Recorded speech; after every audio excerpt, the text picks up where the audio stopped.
నీకు జాగ్రత్త చెప్తాను వినండి, ఫ్యూచర్ ఎట్లా ఉండబోతుందో నేను చెప్పేది ఇది పక్కా జరుగుతుంది. ఎందుకోసం అంటే ఇప్పుడు స్టార్ లింక్స్ అనేది ఇంకా ఇంటర్నెట్ అనేది అందరికీ రాలేదు.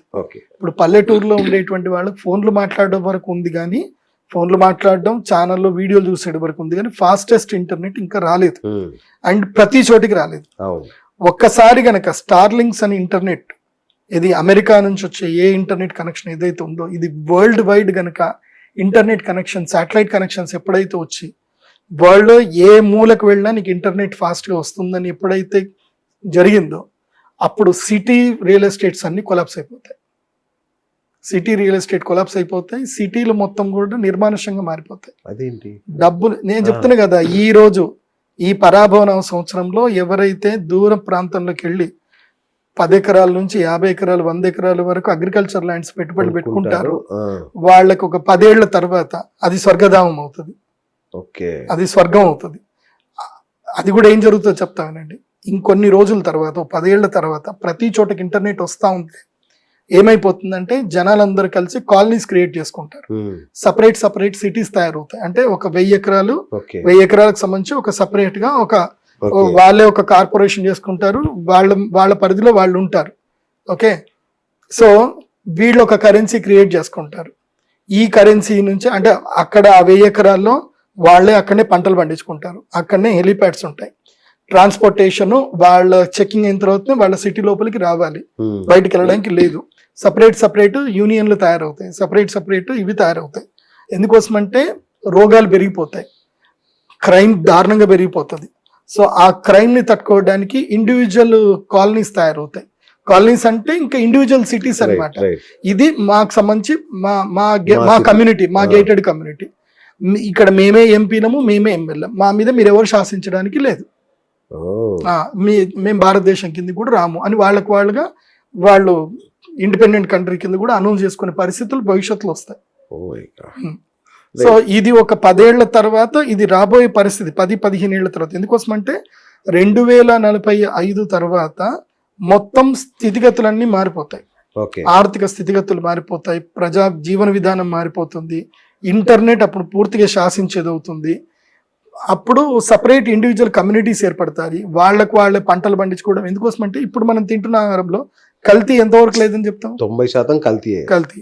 కాబట్టి ఈ పరిస్థితి నుంచి ఎవరైతే ఇంటెలిజెంట్ పీపుల్ ఉంటారో, అంటే ఈ సంవత్సరం టేకాఫ్ తీసుకునే వాళ్ళు ఎవరైతే ఉంటారో వాళ్ళందరూ ఏం చేసుకుంటారంటే సపరేట్ గేటెడ్ కమ్యూనిటీస్ తయారు చేసుకుంటారు. వాళ్ళ దగ్గరనే పంటలు పండించుకోవడము, వాళ్ళే తినడము, వాళ్ళే దాన్ని రీసైకిల్ చేసుకోవడము, సోలార్ పవర్ జనరేట్ చేసుకోవడం. అంటే బయట ప్రపంచానికి సంబంధం లేకుండా ఇప్పుడే ఒక సిస్టమ్ రెడీ అయిపోతుంది. అది ఇంకో 15 ఏళ్ల తర్వాత వస్తుంది. దానికి శ్రీకారం ఇక్కడ నుంచి స్టార్ట్ అవుతుంది.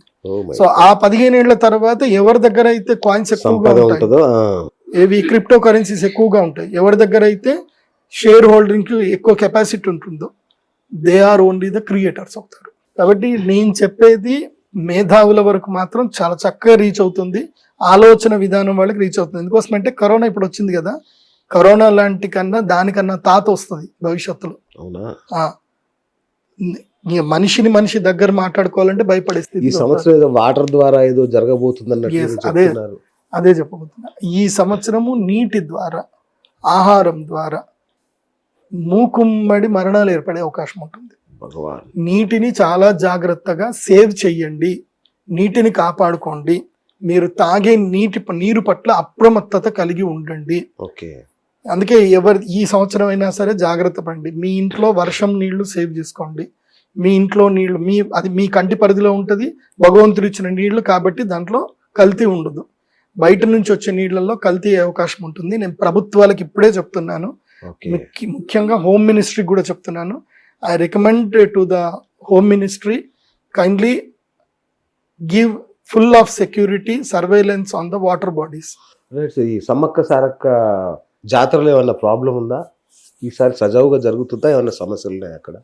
ఈ సంవత్సరం అయితే పరాభవన సంవత్సరము, శని యొక్క స్థితిగతులు అంత బాగా లేవు. రాహు కూడా శని క్షేత్రంలో పడ్డాడు కాబట్టి ఇవి దీని ఏమంటారు తోపులాటలు, మనుషులు చనిపోవడం, స్టాంపేడ్స్ ఎక్కువ అవ్వడము, సో ఇవన్నీ జరిగే అవకాశాలు అయితే ఉంటాయి. అందుకే ఇప్పుడు నేను సమ్మక్క సారక జాతరలైనా నేను చెప్పేది ఏంటంటే, మీరు పబ్లిక్ ని ఏంటంటే కనుక ఎట్లాగైతే తిరుమలలో కంపార్ట్మెంట్స్ ఎట్లాగైతే చేశారో మీరు ఇక్కడ కూడా కంపార్ట్మెంట్స్ క్రియేట్ చేయండి. అంటే పబ్లిక్ వెళ్ళడానికి లైన్స్ మీరు ఎంత చేసినా తోపులాటల్లో పడిపోతారు. కాబట్టి కంపార్ట్మెంట్స్ క్రియేట్ చేయండి.